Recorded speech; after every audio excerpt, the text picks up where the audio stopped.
Mesdames et messieurs, bienvenue. L'invité du jour, c'est maintenant.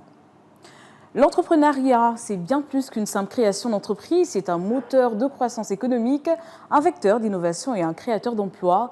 Dans un monde en constante évolution, les entrepreneurs jouent un rôle essentiel en apportant des solutions nouvelles et en stimulant la compétitivité des entreprises.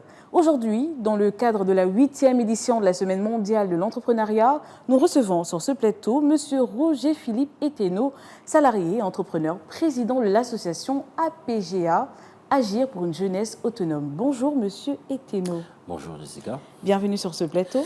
Merci. Alors, une semaine pour célébrer l'entrepreneuriat à l'échelle mondiale, c'est l'occasion pour nous de revenir sur ce secteur d'activité en plein essor, notamment au Gabon. Quels sont les enjeux de cette année 2024 ? Concernant la Semaine mondiale de l'entrepreneuriat, comme vous l'avez dit, c'est la 8e édition qui est fêtée au Gabon. Mais cette fête existe depuis plus d'une quinzaine d'années dans l'ensemble du monde entier. Cette année, par exemple, il y a plus de 200 initiatives qui sont fêtées à travers le monde. Donc nous, notre association, Agir pour une jeunesse autonome, fête la 8e édition, notamment avec différents partenaires, dont la Direction générale des PME, que ce soit l'incubateur multisectoriel de Libreville, la SIG, l'Akawa Accélérateur, le PNPE qui nous reçoit en cette année. Donc, le thème principal de cette année, c'est l'entrepreneuriat pour tous. Voilà.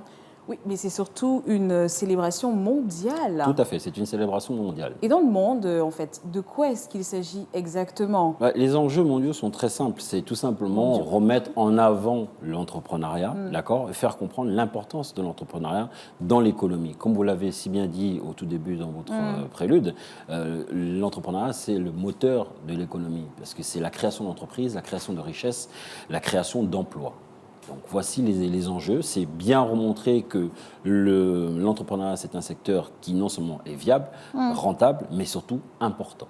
Et derrière l'entrepreneuriat, il faut aussi comprendre une chose, c'est que ça booste l'économie nationale et aussi mondiale. Effectivement. Voilà. Donc voici les enjeux, sachant que cette année, le thème principal qui a été retenu, c'est l'entrepreneuriat pour tous. Donc c'est un thème qui colle réellement à la réalité quotidienne, à savoir qu'aujourd'hui, tout le monde entreprend d'une certaine manière. Maintenant, après, est-ce qu'ils sont dans le formel ou l'informel ? Là, c'est autre chose. Très bien. Alors vous, en tant qu'entrepreneur, quelle appréciation vous faites de l'écosystème entrepreneurial au Gabon ?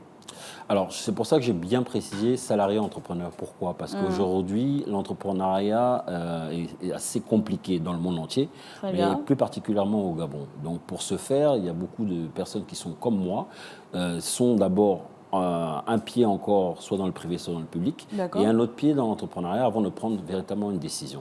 Maintenant, il y a des personnes qui sont consacrées à 100% à l'entrepreneuriat.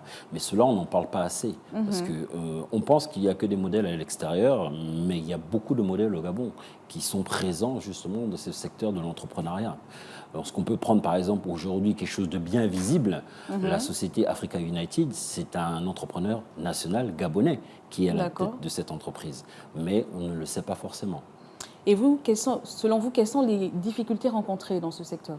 Il y a plusieurs difficultés. Je pense que la première difficulté, c'est l'environnement. Il faudrait que tout l'écosystème soit soudé, d'accord, et aille dans le même sens. Donc c'est ça la première difficulté. La seconde difficulté, c'est une question aussi de changement de mindset, de mentalité, la manière de voir les choses. Lorsqu'on veut entreprendre, à ce moment-là, il faut aussi pouvoir se dire une chose, il faut se donner les moyens de réussir. Parce que les gens pensent que le salariat est plus facile, mais le salariat est comme l'entrepreneuriat quelque part, sauf qu'il y a moins de risques, tout simplement. Parce que dans le salariat, vous êtes obligé aussi d'atteindre certains objectifs pour pouvoir conserver votre poste. Et c'est la même chose dans l'entrepreneuriat. Il faut vous fixer des objectifs. Ces objectifs sont souvent fixés aussi par vos clients, parce qu'on pense que l'entrepreneuriat, c'est une indépendance totale. Non, c'est être à son propre compte, c'est prendre certaines décisions propres à soi-même, mais ça reste quand même quelque chose où il y a des exigences. Il faut répondre à toutes ces exigences-là. Très bien. Vous avez organisé la 8e édition de la journée de l'entrepreneuriat qui se tient toujours d'ailleurs. C'est du 18 au 21 novembre, 24 novembre prochain, à Libreville, mais aussi à Port-Gentil. Voilà. Quelles sont les principales activités menées pour booster le secteur dans le pays, surtout dans le cadre de cette journée que vous avez organisée, de cette semaine que vous avez organisée ? Durant toute la semaine, nous avons mis en place des ateliers. Donc, nous avons été accueillis par le PNPE où nous faisons les ateliers régulièrement, où il y aura des intervenants comme la Direction générale des douanes, le Conseil gabonais des chargeurs, les assurances comme Asinco. Aujourd'hui, cet après-midi, par exemple, c'est Vogapi qui est en train de passer. Nous avons aussi des sensibilisations dans les établissements scolaires, notamment les établissements universitaires. Nous étions à Fram hier. Tout à l'heure, nous sommes à l'Institut national de sciences et gestion. Nous serons à BBS demain. Donc, c'est des sensibilisations et surtout des conférences-débats. Des conférences-débats qui vont tourner autour des thèmes de l'entrepreneuriat pour notamment échanger avec les acteurs de cet entrepreneuriat-là, avec un partage d'expériences et surtout des questions-réponses pour justement essayer d'éclairer au maximum les personnes qui soit sont déjà lancées dans l'entrepreneuriat, soit ceux qui veulent se lancer dans l'entrepreneuriat. Alors, et puis on parlait de difficultés. Selon vous, comment est-ce que les autorités peuvent contribuer à limiter les nombreux échecs que les entrepreneurs rencontrent dans ce secteur-là?